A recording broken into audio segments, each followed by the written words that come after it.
உயிரோடு தமிழோடு இணைந்திருக்கிறீர்கள். ILC தமிழ் உயிரோடு தமிழில் அன்றர்களே உலக நார்வல் நிகழ்ச்சியில் இணைந்திருக்கிறீர்கள். உலக நார்வல் நிகழ்ச்சியில் பிரித்தானியாவிலிருந்து போரியல் ஆய்வாளர் அரசு அவர்கள் இணைகின்றார். வணக்கம் அரசு அவர்களே. வணக்கம் நானி. அனைத்துலக உயிரோடு தமிழ் உறவுகளுக்கு அன்பு வணக்கம். இன்னும் ஒரு உலக நார்வல் நிகழ்ச்சியில் இணைந்திருக்கிறோம். தொடர்ச்சியாக நாங்கள் இஸ்ரேல், ஈரான், அமெரிக்காவுக்கு இடையிலான போர் தொடர்பான நிலைமைகளை பார்ப்போம். தொடர் தாக்குதல்கள் நடக்கின்றது. இஸ்ரேலியர்கள் நான் சொல்வதைத்தான் செய்வார்கள் என்று கூறுகிறார் டொனால்ட் ட்ரம்ப் அவர்கள்.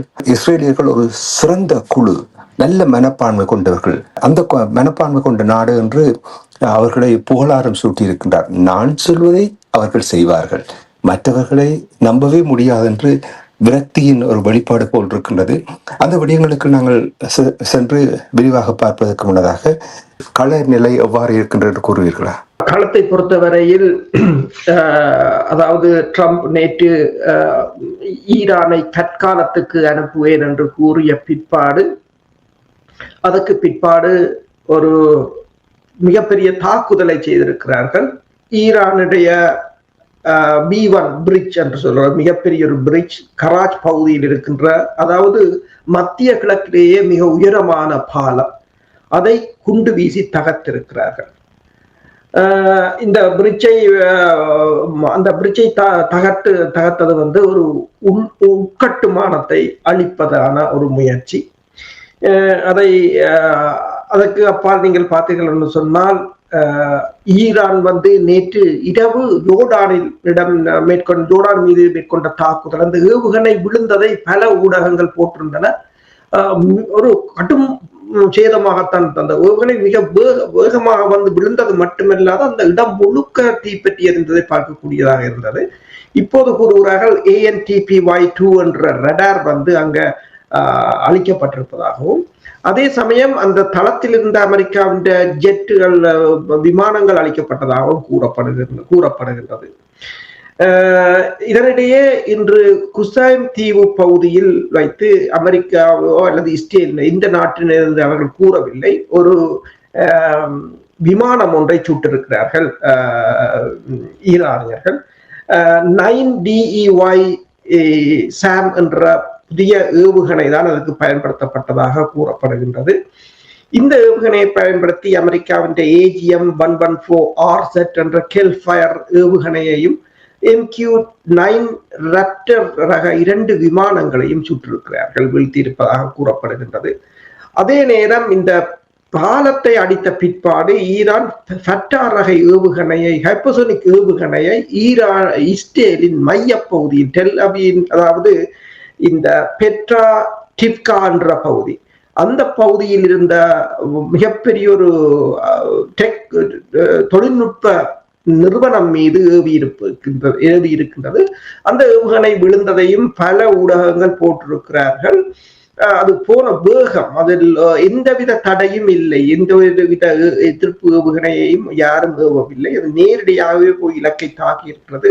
மிகப்பெரிய வெடிப்பதர்வு கேட்டிருந்தது. அதற்கு பிறகு அந்த கம்பெனி கடும் சேதமாக இருந்ததையும் தற்போது மீட்பு பணிகள் இடம்பெறுவதையும் காணக்கூடியதாக இருந்தது. ஹிஸ்புல்லாக்களும் பீனா பகுதி மீது, அதாவது வடக்கு இஸ்ரேலில் இருக்கிற பீனா பகுதி மீது ஏவுகணை தாக்குதல்களை நடத்தியிருந்தார்கள். 2 காயம் என்று இஸ்ரேல் கூறியிருக்கின்றது. அதே சமயம் அமெரிக்காவின் பக்தாட்டில் இருக்கின்ற, அதாவது ஈராக்கின் தலைநகர் பக்தாட்டில் இருக்கின்ற அமெரிக்காவின் லாஜிஸ்டிக் சென்டர் என்ற இடமும் தாக்கப்பட்டிருக்கின்றது. மேலும் இதே சமயம் ஈரான் விங் லூங் 2 என்ற ஆளில்லாத தாக்குதல் விமானம் 2 சுட்டு வீழ்த்தி இருக்கின்றது. ஆனால் இந்த விமானம் சீனாவின் உற்பத்தியானது. இதை சவுதி அரேபியாவும் UAE தான் பயன்படுத்துவதுண்டு. அப்ப இப்ப எல்லோரும் கேட்கிறார்கள், அதாவது சவுதி அரேபியாவும் UAE-யும் இந்த தாக்குதலுக்கு இறங்கி விட்டதா என்ற கேள்விகளும் இருக்கின்றது. அதே சமயம் இதுவரையில் ஈரானில் 2076 பேர் கொல்லப்பட்டிருப்பதாகவும் 26,500 பேர் காயமடைந்திருப்பதாகவும் கூறப்படுகின்றது. அதே சமயம் நீங்க பாத்தீங்கன்னு சொன்னால், இந்த UAE-ல இருக்கின்ற ஒராக்கிள் என்ற அமெரிக்காவின் நிறுவனம் தாக்கப்பட்டிருக்கின்றது என்று. அமேசான் நிறுவனத்தின் டேட்டா சென்டர் பஹ்ரைனிலும் தாக்கப்பட்டிருக்கின்றது, துபாயிலும் தாக்கப்பட்டிருக்கின்றது. நேற்று ஈரான் உருக்கு தொழிற்சாலை தாக்கப்பட்ட பிற்பாடு ஈரான் கூறியிருந்தது இந்த வெளிநாட்டு நிறுவனங்களை தாக்குவோம் என்று சொல்லி. இங்கு மட்டுமல்ல, இப்ப ஐரோப்பிய நாடுகளிலும் பிரான்சிலும் வந்து சிட்டி பேங்கை தாக்கி முற்பட்டதாக கைது செய்யப்பட்டிருந்தார்கள் சிலர். அதுக்கு பிறகு அங்கிருக்கின்ற வெளிநாட்டு வங்கிகள், அமெரிக்க வங்கிகள் தங்கள் ஊழியர்களுக்கு பாதுகாப்பாக இருக்கும்படியும் அல்லது வீட்டிலிருந்து வேலை செய்யும்படியும் கூறியிருப்பதாக கூறப்படுகிறது. உங்களுக்கு தெரியும், நாங்கள் காலையில் கதைக்கும் போது கதைத்திருந்தோம், அமெரிக்காவில ஒரு பைப் லைனும் தாக்கப்பட்டிருந்தது என்று சொல்லி. அதாவது இந்த போரை பொறுத்தவரையில் உலகம் எங்கும் மெல்ல மெல்ல விரிவடைந்து கொண்டு போவது போலதான் தெரிகின்றது. இஸ்ரேலை பொறுத்தவரையில் இஸ்ரேலும் அமெரிக்காவும் தொடர்ந்து ஈரானின் இலக்குகளை தாக்கி வருவதாகவும் 100க்கும் மேற்பட்ட ஏவுகணைகள் மற்றும் ஆளில்லாத தாக்குதல் விமானங்களின் உற்பத்தி நிலையங்களை தாக்கியதாகவும் கூறியிருக்கிறார்கள். ஆனால் ஒரு சில படங்களை மட்டும்தான் வெளியிட்டிருக்கிறார்கள். இந்த பிரிட்ஜ் மீது நடந்த தாக்குதலை வந்து ட்ரம்ப் வந்து தனது சமூக வலைத்தளத்தில் பகிர்ந்திருக்கின்றார். ஆனால் அது வந்து உண்மையில் என்னென்று சொன்னால் ஒரு நாட்டின் ஒரு பாலத்தை, அதான் கூறுகிறார்கள் என்று சொன்னால், உங்களோட அந்த மக்களுடைய வரி பணத்தை எடுத்துக்கொண்டு போய் ஒரு நாட்டின் பாலத்தை தகர்ப்பதுதான் தொழிலாக என்ற கூட பலர் கீழே கேள்வியை எழுப்பியிருக்கிறார்கள். கொஞ்சம் விரிவாக பார்க்கலாம் என்று நான் விரும்புகிறேன். இப்ப நீங்கள் கூறிய அந்த பாலம் கட்டி கொண்டிருந்த அந்த பாலத்தின் மீது அமெரிக்காவுடைய தாக்குதல் அவர்களுடைய அந்த தாக்கத்தை ஏற்படுத்தி ஈரானை காசா மாதிரி இயங்க வைக்க முடியாமல் இருக்கின்ற விரக்தியின் ஒரு வெளிப்பாடு என்று கூறுகிறார்கள். அதே போல்தான் ஈரானுடைய வெளிவிவகார அமைச்சரும் கூட அப்பாஸ் அரக்ஷி அவர்கள் கூறியிருக்கின்றார், ஒரு தார்மீக சரிவின் அறிகுறியாக இருக்கின்றது என்று கூறியிருக்கின்றார். இப்ப உங்களுக்கு தெரியும், பழமையாக நீங்கள் பார்த்தீர்கள் என்றால் பொதுமக்களுடைய கட்டிடங்கள், பொதுமக்களுடைய தளம், இதே ஏன் இப்ப ஒரு சில நாடுகள் அமெரிக்கா இஸ்ரேலுடைய இந்த தாக்குதல் தொடர்பாக தங்களுடைய கண்டனங்களை வெளிப்படுத்தினாலும் ஏன் உலகளாவிய ரீதியில் இவ்வாறான ஒரு நிலைமையை கட்டணத்தை வெளிப்படுத்தி அதை தடுத்து நிறுத்த முடியாமல் இருப்பதற்கு காரணம் என்ன? ஏன் நான் அதை கேட்கின்றேன் என்றால், இதே நிலைமைதான் அரபு நாடுகளில் நடைபெற்றது. அமெரிக்காவுக்கு தளங்களை கொடுத்து கொண்டிருந்தார்கள். இப்பொழுது அமெரிக்கா தளங்கள் மீது தாக்குதல் நடத்தின பின்புதான் அரபு நாடுகள் எல்லோரும் விழித்தெழுந்திருக்கின்றார்கள். அது எங்களுடைய பாதுகாப்பு இல்லை, அவர்களுடைய பாதுகாப்பு என்று இப்பொழுது கூறுவதும், இப்ப அவர்களும் இப்ப நீங்கள் சொன்னீர்கள், சவுதி அரேபியா மற்றும் யுஏஇ போன்ற நாடுகள் திருப்பி தாக்குதல் செய்ய போறார்கள் என்றால் ஒன்றும் செய்ய முடியாத ஒரு கட்டத்துக்கு வந்திருக்கிறார்கள். இப்ப நீங்கள் கூறினீர்கள், பிரான்சிலும் சில பகுதிகளில் தாக்குதல் நடந்திருக்கின்றன்னு சொன்னால், இது உண்மையாக இனித்தான் இந்த போர் விரிவடைய போகின்றது என்று நீங்கள் அவதானிக்கிறீர்களா, அல்லது இது உச்சக்கட்டத்துக்கு போய் முடிவுக்கு வர போகின்றது என்று நம்புகிறீர்களா? நீங்கள் சொல்வது போலதான். என்னென்று சொன்னால், இப்ப பேட்ரியாட் ஏவுகணையை தென் கொரியாவில் இருந்து எடுத்தார்கள். பிறகு போலந்திடம் கேட்டார்கள். அப்ப போலந்திடம் கேட்ட போது ஒரு கேள்விதான் எழுந்தது, என்னென்றால், எல்லா நாடுகளையும் விட இஸ்ரேலின் பாதுகாப்பு தான் முக்கியமா? போலந்து கொடுக்க வேண்டும் இஸ்ரேலின் பாதுகாப்புக்கு, தென்கொரியா கொடுக்க வேண்டும் இஸ்ரேலின் பாதுகாப்புக்கு என்றால் மற்ற நாடுகள் யார் என்ற கேள்வியை இப்போது எல்லா நாடுகளும் கேட்க தொடங்கி இருக்கின்றன. அதே போலதான் நீங்கள் கூறியது போல சவுதி அரேபியா, கட்டார் எல்லாத்திலும் வைக்கப்பட்ட ஏவுகணைகள் இஸ்ரேலின் பாதுகாப்புக்கே தவிர அவர்களின் பாதுகாப்புக்கு இல்லை என்பதை அவர்கள் இப்போது உணர்ந்து கொண்டிருக்கிறார்கள். நீங்கள் கூறியது போலதான் இந்த தாக்குதலை ஈரான் வெளிவார அமைச்சர் கூறியிருக்கின்றார், மோரல் கொலாப்ஸ் என்று சொல்லி. இவர்களின் மனநிலை, அதாவது இவர்களின் மன வலிமை வீழ்ந்து விட்டது. அது எனவேதான் இப்படி பாலங்கள், நேற்று உங்களுக்கு தெரியும், பாஸ்டர் சென்டர் என்று சொல்லி ஒரு 1920 கட்டின மெடிக்கல் ரிசர்ச் சென்டரை தாக்கினார்கள். இதுவரையில் 600 பாடசாலைகள் தாக்கப்பட்டிருக்கின்றன, எத்தனையோ மசூதிகள் தாக்கப்பட்டிருக்கின்றன. ஈரான் ஐக்கிய நாடுகள் சபையின் யுனெஸ்கோவில் ஒரு முறைப்பாட்டை கொடுத்திருக்கிறது. ஒரு புராதனமான தமது யுனெஸ்கோவால் அங்கீகரிக்கப்பட்ட நிலையத்தை கூட தாக்கி அளித்திருக்கிறார்கள்.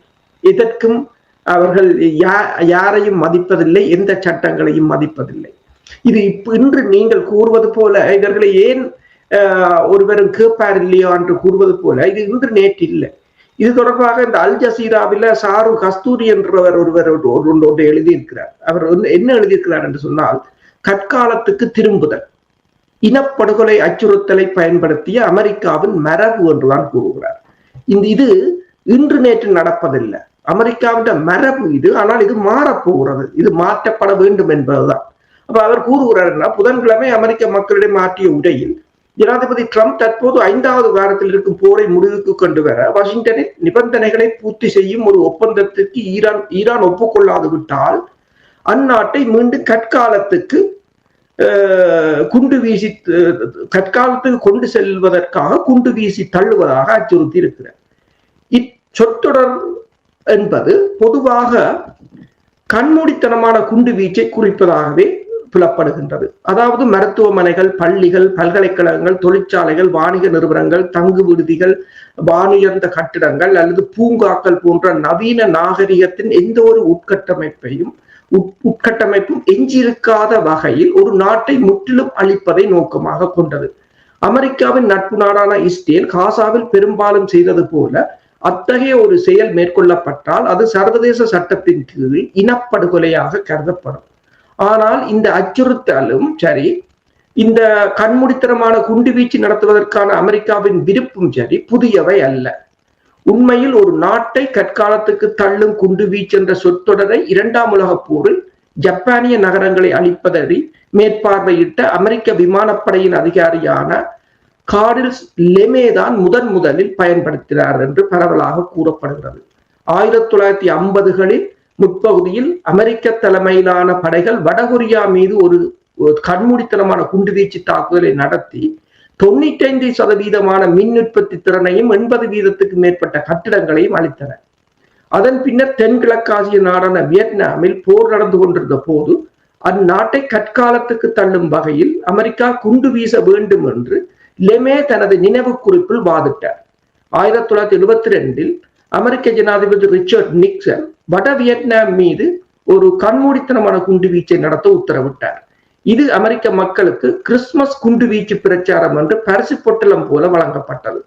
மேலும் செப்டம்பர் 11 தாக்குதலுக்கு பிறகு தலிபான்களுக்கு எதிரான போரில் பாகிஸ்தான் சேராது விட்டால் அந்நாட்டை கற்காலத்துக்கு தள்ளும் வகையில் குண்டு வீசி தள்ளுவதாக அமெரிக்காவின் அன்றைய ஜனாதிபதி புஷ் அச்சுறுத்தியதை அப்போதைய பாகிஸ்தானின் ஜனாதிபதி பார்வேஸ் முஷ்ரப் உறுதிப்படுத்தியிருந்தார் என்று கூறப்படுகிறது. அப்ப இது காலங்காலமாக இவர்கள் செய்து கொண்டு வந்தது.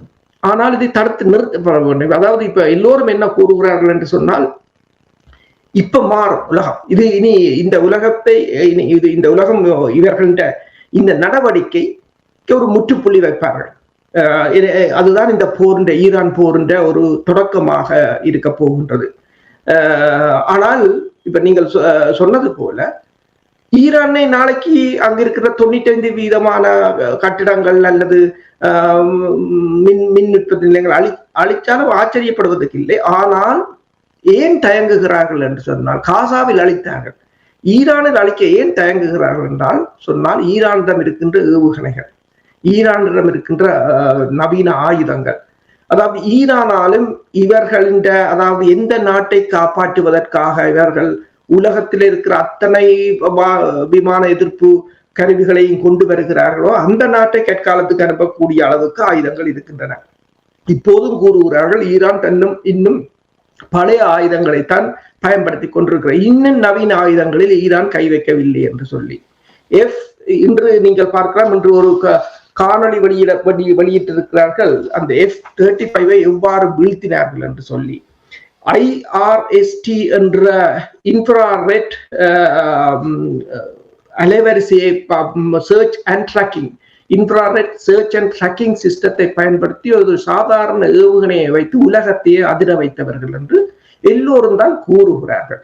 அப்ப இந்த தொழில்நுட்பமும் இந்த ஆயுதமும் தான் இன்றைக்கு ஈரானை ஒரு வியட்நாம் போலவோ அல்லது ஒரு ஜப்பானை போலவோ அல்லது ஒரு வடகொரியா போலவோ இல்லாமல் காப்பாற்றி வைத்திருக்கு. உங்களுக்கு ஞாபகம் இருக்கும், நாங்கள் உரையாடினோம், டொனால்ட் ட்ரம்ப் அவர்கள் புதன்கிழமை இரவு வரும் வாரங்களில் அமெரிக்கா ஈரான் மீது மிகவும் கடுமையாக தாக்கும் என்று கூறியிருந்தார். அந்த சொன்னதை செய்தது போல் இருக்கின்றது இந்த தாக்குதல். ஈரானுடைய அந்த பாலத்தை உடைத்தது, கட்டிக்கொண்டிருந்த பாலம், அது நான் நினைக்கிறேன் பாவனையில் இல்லாத பாலம் என்று நம்புகிறேன், நீங்கள் அதை உறுதிப்படுத்துங்கள். 2ஆக உடைத்திருக்கிறார்கள் என்றால் சொன்னது போல் இன்ஃப்ராஸ்ட்ரக்சர், இந்த பாலத்தை உடைத்தாலும் இன்னும் பல சம்பவங்கள் தொடரும் என்று டொனால்ட் ட்ரம்ப் அவர்கள் எச்சரிக்கை விடுத்திருக்கின்றார். அப்படி என்று சொன்னால் அவர் சொன்னது போல 2-3 வாரங்களுக்கு இந்த போரை நாங்கள் முடிவுக்கு கொண்டு வர போன்றோம், ராப் அப் பண்ண போன்றோம் என்று சொல்லியிருந்தார். அப்படி என்றால் இந்த முடிவுக்கு கொண்டு வருவதன் ஆரம்பம் தான் இந்த பாலம் உடைக்கப்பட்டது என்று நீங்கள் நம்புகிறீர்களா? மிரட்டி பார்க்கின்றார் பெருமளவில். இப்ப உங்களுக்கு தெரியும், டைம் என்ற மேகசின் வந்து ஒரு முன் பக்கத்துக்கு போட்டிருக்கிறது ஒரு படத்தை, ட்ரம்பின் படத்தையும் போட்டு டைம் மேகசின் போட்டிருக்கிறது, வேர் இஸ் த எக்ஸிட் என்று சொல்லி. இப்போ அதுக்கு கீழே அதை சமூக வலைத்தளத்தில் போட்ட போது அதுக்கு கீழே பலர் வந்து கொமெண்ட் போட்டிருக்கிறார்கள், டைமை இப்போது ட்ரம்ப் வறுத்தெடுக்க போகிறார் என்று சொல்லி இப்படி போட்டிருக்கிறார்கள். எல்லோரும் அப்படித்தான். இப்ப CNN கூட ஒரு இது தொடர்பாக ட்ரம்பின் பேச்சுக்கு பிறகு ஒரு சிறிய ஒரு கருத்தை தெரிவித்திருக்கின்றது, இந்த போரை எப்படி இந்த போர் போகின்றது என்று சொல்லி. என்னென்று சொன்னால், எதிர்பார்த்த அளவுக்கு இவர்களோட போர் வந்து இப்ப பீட் ஹெசத் கூட இந்த போரை வந்து இவர்கள் ஈரான் ஒரு மட்டுப்படுத்தப்பட்ட தாக்குதலை தான் நடத்தும், ஈரான் மிகப்பெரிய அளவு தாக்குதலை நடத்தாது என்றுதான் எல்லோருக்கும் சொன்னதாக கூறுகிறார்கள். யாருமே எதிர்பார்க்காத ஒரு நிலை. நீங்கள் கூறுவது போல அவர்கள் இந்த போரை முடிப்பதற்கு ஈரானை மிரட்டுவதற்காக செய்கிறார்கள். ஆனால் அதையும் ஒரு அளந்துதான் செய்கிறார்கள். இப்ப ஈரான் திருப்பி அணி ஒரு மட்டுப்படுத்தப்பட்ட தாக்குதலாக இருந்தால், அல்லது ஹார்முஸ் நீரிணையை மூடாமல் இருந்தால், இன்றைக்கு ஈரான் காசாவை விட மோசமாக இருந்திருக்கு. இப்ப எல்லாம் சொல்லுகிறார்களே தவிர செய்யறதுக்கு முதல் சொல்லுகிறார். காசாவில சொல்லவில்லை, செய்தார்கள். என்று சொன்னா அவர்கள்ட்ட பதிலடி கொடுக்க யாரும் இல்லை. இங்கு சொல்லுகிறார்கள் என்று சொன்னால் செய்வதற்கு முதல் 10 தடவை சொல்லுகிறார்கள் சொன்னால் மிரட்டி பார்க்கிறார்கள். இப்போது துபாய் இன்டர்நேஷனல் ஏர்போர்ட்ல நிறைய இராணுவத்தினர் வந்து மரைன் படையினர் வந்து இறங்கி இருப்பதை வீடியோக்கள் மூலம் பார்க்கக்கூடியதாக இருக்கின்றது. அப்ப சிலர் கூறுகிறார்கள் தடை நடவடிக்கை ஒன்றை மேற்கொள்ள போகிறார்களா என்ற கேள்வியும் இருக்கின்றது. ஏனென்று சொன்னால் இது வந்து சாதாரண போர் இல்லை. ஒரு அமெரிக்காண்ட 100 ஆண்டு கால ஆளுமை உடைந்து விழுகிறது. அது சும்மா சாதாரணமாக விழாது. அவர்கள் மேக்சிமமாக இதுக்கான இழப்புகளை மேக்சிமமாக தாங்கள் போராடுவார்கள் இந்த நிலையிலிருந்து மீள்வதற்கு. எனவேதான் இதை நாங்கள் சாதாரணமாக இதிலிருந்து அமெரிக்கா வெளியேறுவது என்று வச்சால் அது மிகப்பெரிய ஒரு தோல்வியுடன் தான் வெளியேறும். என்னென்னு சொன்னால், அனைத்துலக நாடுகளின் கருத்தின் அடிப்படையில் ஹார்முஸ் நீரிணை போருக்கு பிந்தைய நிலைக்கு திரும்ப போவதில்லை என்று சொன்னால், அது இனி புதியதாகத்தான் ஒரு உருவெடுக்கும் ஹார்முஸ் நீரிணை என்று கூறுகிறார்கள்.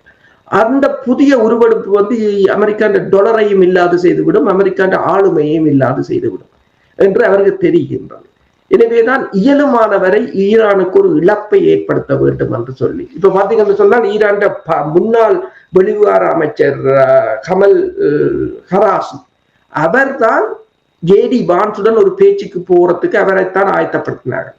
அவர் மீது குண்டு வீசி இருக்கிறார்கள். அவர் மனைவி இறந்து விட்டார், அவர் படுகாயம் அடைந்திருக்கின்றார். இப்ப இஸ்ரேல் இப்போது அமெரிக்கா இந்த பேச்சுக்களுக்கு போனாலும் இஸ்ரேல் அதை விரும்புவதில்லை என்று கூறுகிறார்கள். இப்ப இஸ்ரேல் ஏதோ ஒரு வகையில் இதனை குழப்புவதற்கான முயற்சிகளை இஸ்ரேல் செய்கிறது என்றால், இஸ்ரேலுக்கு இதுதான் கடைசி போர். இதற்கு பிறகு இதில் இவர்கள் தோல்வி இருந்தால் அதுக்கு பிறகு போர் செய்ய முடியாத ஒரு நிலையாக இருக்கும். அதுதான் இந்த நீங்கள் கூறியது போல அவர் பாலத்தை உடைத்ததை தனது சமூக வலைத்தளத்தில் ஏற்றியதும் அதுதான் காரணம். அந்த கேள்வியை நான் கேட்டதுக்கு இன்னும் ஒரு காரணம் இருக்கிறது அரசர்களே, நீங்களும் விளக்கத்தை தர வேண்டும் என்று கேட்கின்றேன். அதாவது இஸ்ரேல் அமெரிக்காவிடம் ரஷ்யாவின் ஐநா தூதுவர் அவர்களுக்கு அறிவுரை வழங்கியிருக்கிறார் என்று சொன்னால், நெருப்போடு விளையாடாதீர்கள், நிறுத்துங்கள் என்று கூறியிருக்கின்றார். நான் கேட்டதுக்கு காரணம் என்னவென்றால், கொஞ்சம் விரிவடைந்தால் இது நிச்சயமாக ஒரு பெரிய ஒரு உலக போரின் ஒரு உச்சக்கட்டமாக மாறுவதற்கான வாய்ப்பு இருக்கிறது. அதை உடனடியாக நிறுத்துங்கள் என்று ரஷ்யா இந்த அறிவுறுத்தலை வழங்கி இருப்பது போல் தருகிறது. அதில் எவ்வளவு உண்மை இருக்கிறது? உண்மைதான். நீங்கள் சொல்வது போல இந்த போர் வந்து நாங்கள் நினைப்பது போல இல்லை. இப்படித்தான் 2வது உலக போரும் மெல்ல மெல்ல ஒரு நாடுகள் 2 நாடுகளுக்கு பரவி எல்லா நாட்டுக்கும் பரவியது. அது 2வது உலக போரா வரும் வரையிலும் பலருக்கு தெரியாது நாங்கள் ஒரு உலக போருக்குள் இருக்கிறோம் என்று சொல்லி. அவ்வாறான ஒரு நிலைதான். நேற்று பெலாருஸ் அரசு தலைவர் சொன்னதை நாங்கள், லுகசங்கோ சொன்னதை நாங்கள் இங்கு குறிப்பிட்டிருந்தோம். அதாவது அமைதிக்கு இப்ப எனக்கு நேரம் இல்லை, நான் போருக்கு தயாராகி கொண்டிருக்கிறேன், அதைத்தான் அவர் கூறினார். எல்லாரும் அதுதான். இப்ப ரஷ்யா இன்று சீனா சொன்னதும் அதுதான். உடனடியாக இந்த சட்டவிரோத போரை நிறுத்துங்கள் என்றுதான் கூறுகிறது என்றால் எல்லோருக்கும் தெரிகிறது. அதாவது இந்த போர் எல்லை கடந்து போய்கொண்டிருக்கிறது. யாரும் கட்டுப்படுத்த முடியாத நிலையை நோக்கி போய்கொண்டிருக்கிறது. மாறி மாறி அடிக்கிறார்கள். யாரையும் எதிலும் ஒரு தனிவில்லை. ஒவ்வொரு நாளும் இன்னும் இன்னும் பேர்ஸ்டாக போய்கொண்டிருக்கிறது. அப்பப்ப சும்மா பேச்சு நடக்க போறது, கால்வாயை திறக்க போகிறோம் என்று சொல்லி இந்த எண்ணெய் விலைகளையும் பங்கு சந்தையும் ஏற்றி இறக்குகிறார்களே தவிர அதற்கங்கால் எதுவும் இல்லை. இப்ப தென்கொரியா என்ன கூறியிருக்கிறது என்று சொன்னால், ஒரு சொட்டு எண்ணெய் ஒயிலையும் நீங்கள் கவனமாக பாவியுங்கள். எல்லோருக்கும் விளங்குகிறது நாங்கள் எங்கே நிற்கிறோம் என்றது எல்லோருக்கும் விளங்குகிறது. நீங்கள் சொன்னது போலதான் ரஷ்யா அதைத்தான் கூறுகிறது. என்னென்று சொன்னால், அணு ஆயுத போரில் தான் அது வந்து முடியும் என்ற ஒரு நிலையாகத்தான் இருக்கின்றது. ஈரானை அணு ஆயுத இன்றைக்கு ரஷ்யா கேட்டிருக்கிறது ஒரு 24 மணி நேர போர் நிறுத்தத்தை கேட்டிருக்கிறது ஈரானில் தங்கட அந்த புஷர் பகுதியில். ஏனென்றால் அங்கு இருக்கின்ற தமது பணியாளர்களை வெளியேற்றுவதற்காக ரஷ்யா கதைத்திருப்பதாக கூறப்படுகிறது. இப்ப ரஷ்யாவின் அதிபர் சவுதியின் அதிபருடன் பேசி இருக்கின்றார். அதே நேரம் ரஷ்யாவின் வெளிவார அமைச்சர் ஈரான் வெளிவார அமைச்சருடன் பேசி இருக்கின்றார். ஆனால் ரஷ்யாவோ சீனாவோ ஈரானை எந்த ஒரு தருணத்திலும் விட்டுக் கொடுக்க அவர்கள் இணங்கவே இல்லை. அவர்கள் ஈரான் செய்வது சரி என்றுதான் கூறுகிறார்கள். ஈரான் ஹார்மூஸை மூடியதற்கு நீங்கள் தான் காரணம் என்றுதான் கூறுகிறார்கள். அதுதான் உண்மை. அதுதான் உண்மை. இப்ப மேற்குலக நாடுகள் கூறுவது போல அல்ல.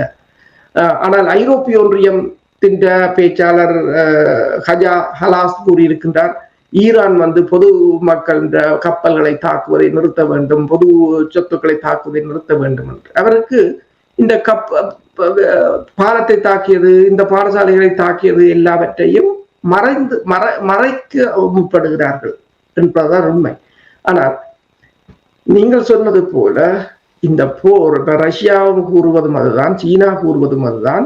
எல்லா நாடுகளுக்கும் பல நாடுகளுக்கு இப்ப ஐரோப்பிய ஒன்றிய நாடுகள் கூட ஒவ்வொன்றும் மெல்ல மெல்ல பின்வாங்குவது ஏன் என்று சொன்னால், இப்ப ஆஸ்திரியா கூட வான்பரப்பை தாங்கள் அமெரிக்காவுக்கு தரமாட்டோம் என்று கூறுகிறது.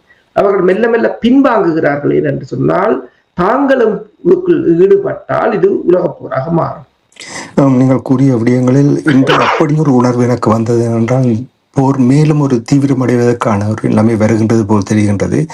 இதனால் தான் டொனால்ட் ட்ரம்ப் அவருடைய அந்த செயல்பாடுகளை பார்த்து அந்த ட்விட்டரில் கொண்டே வீடியோஸை போடுவதும், அதை பார்த்து ஒரு பியூட்டிஃபுல்லான இதென்று சொல்வதும், தான் விட்ட தவறுகளை தடயங்களை மறைக்க முயற்சிக்கிறார் என்று நீங்கள் நம்புகிறீர்களா? அதேதான் நடைபெறுகின்றது.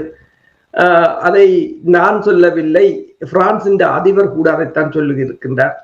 பிரான்சின் அதிபர் மேக்ரோன் என்ன சொல்லி இருக்கிறார் என்று சொன்னால், ட்ரம்புக்கு முதலில் நீங்கள் சீரியஸான, அதாவது ஏதாவது ஒன்றை தீவிரமாக இருக்க வேண்டும், அல்லது ஒன்றை கவனமாக இருக்க வேண்டும். ஒன்றில் அவர் கூறுகிறார், நீங்கள் ஒன்றில் சீரியஸாக இருக்க வேண்டும். நீங்கள் முன்னர் சொன்னதை அடுத்த நாள் ஒழும்பி அதற்கு எதிராக கதைக்க கூடாது. அதே போல இன்னொன்றை சொல்லியிருக்கிறார், நீங்கள் ஒவ்வொரு நாளும், அதாவது பேசுவதை ஒவ்வொரு நாளும் நீங்கள் பேச வேண்டும் என்றதும் இல்லை. நீங்கள் பேசுவதற்கு முன்னர் அதை செய்வதற்கு முயற்சி செய்யுங்கள். அது உங்களுடைய டென்ஷனை குறைக்கும். அதுதான் இந்த அமைதியை கொண்டு வரும். நீங்கள் பின்னேறம் ஒன்றை சொல்லிவிட்டு விடிய ஒழும்பி அதை மறத்துவிட்டு அதற்கு பிறகு இன்னொன்றை பேசிவிட்டு நீங்கள் ஒவ்வொரு நாளும் பேச வேண்டும் என்று யாரும் எதிர்பார்க்கவில்லை என்றும் கூறியிருக்கின்றார். அதாவது ஐரோப்பிய நாடுகளே எல்லோரும் பொறுமை இழந்து விட்டார்கள் என்ற ஒரு நிலைக்குத்தான் எல்லோரும் வந்திருக்கிறார்கள். அதற்கு மேல் அவர்களால் எதுவும் செய்ய முடியாத ஒரு நிலையாகத்தான் இருக்கின்றது. ஆனால் இப்ப இதைத்தான் யார் என்று சொன்னால், பேராசிரியர் ப்ரொஃபசர் ஜெஃப்ரி சாக்ஸ் கேட்டார் ஒரு கேள்வி. சரி, அமெரிக்காவில நீங்கள் எத்தனை ஆயிரம் பேர் இருக்கிறீர்கள், எத்தனை அந்த கட்சிகள்ல எத்தனை ஆயிரம் பேர் இருக்கிறீர்கள், எத்தனை கட்சி 2 பிரதான கட்சி இருக்கிறது, எத்தனை செனட்டர்மார் இருக்கிற, எத்தனை படித்தவர்கள் இருக்கிறீர்கள், சரி நீங்கள் என்ன செய்கிறீர்கள், உங்களோட நாட்டில இருக்கிற ஒருவர் தான் இதை இவ்வளவு ஊடத்தை செய்து கொண்டிருக்கிறார், நீங்கள் என்ன செய்கிறீர்கள் என்ற ஒரு கேள்வியை இவர் இந்த வாரம் கேட்டிருந்தார். அமெரிக்க மக்களையும் அமெரிக்காவின் புத்திஜீவிகளையும் பார்த்து. அதற்கு பிறகு இப்போது கூறியிருக்கிறார்கள், கிட்டத்தட்ட 100க்கும் மேற்பட்ட அமெரிக்காவின் எக்ஸ்பர்ட் இன்டர்நேஷனல் அதாவது சர்வதேச விவகாரங்களில் ஒரு நிபுணத்துவம் பெற்றவர்கள். இந்த போர் இது சட்டவிரோதமான போர், மற்றது அது ஏன் சட்டவிரோதமானது என்பதற்கான காரணங்களையும் விளக்கி ஒரு கூட்டாக ஒரு அறிக்கையை வெளியிட்டிருப்பதாக கூறப்படுகின்றது. நன்றி அரசர்களே. இன்றைய உலக நார்வல் நிகழ்ச்சியில் குறிப்பாக டொனால்ட் ட்ரம்ப் அவர்கள் ஈரான் மீது பாலத்தில் தாக்குதல் நடத்தியதும் அந்த தாக்குதல் தொடர்பாக மேலதிகமாக தாங்கள் இன்னும் 2 வாரங்களுக்கு தொடர் தாக்குதலை நடத்துவார்கள் என்ற விடயங்களை உயிரோடை தமிழ் உறவுகளோடு பகிர்ந்து கொண்டமைக்காக உயிரோடை தமிழ் அன்புகள் சார்பாக நன்றி குறிக்கணும். மீண்டும் ஒரு நிகழ்ச்சியில் இருந்திருப்போம். அதுவரைக்கும் நன்றி, வணக்கம். நன்றி, வணக்கம். எமது பார்வையாளர்களுக்கு வணக்கம். மக்களின் குரலாய் ஓங்கி ஒலிக்கும் இலக்கு மின்னிதழ் மற்றும் உயிரோடை தமிழ் வானொலி ஆகிய இவ்விரு ஊடகங்களும் உங்களைப் போன்ற எமது நேயர்கள் நண்பர்களின் ஆதரவிலேயே இயங்கி வருகின்றன. மிக குறைந்த வளங்களுடன் பல இடர்கள் மற்றும் தடைகளை தாண்டி பயணிக்கும் எமது ஊடகங்களின் பணிகள் மேலும் வளர உங்களால் முடிந்த நிதியுதவியை வழங்கி இன்னும் காத்திரமான செயற்பாடுகளை முன்னெடுக்க உதவுமாறு மிகவும் பணிவன்புடன் வேண்டி நிற்கின்றோம். உங்கள் பங்களிப்பு உங்களின் உரிமை குரலாய் ஓங்கி ஒலிக்கும். நன்றி.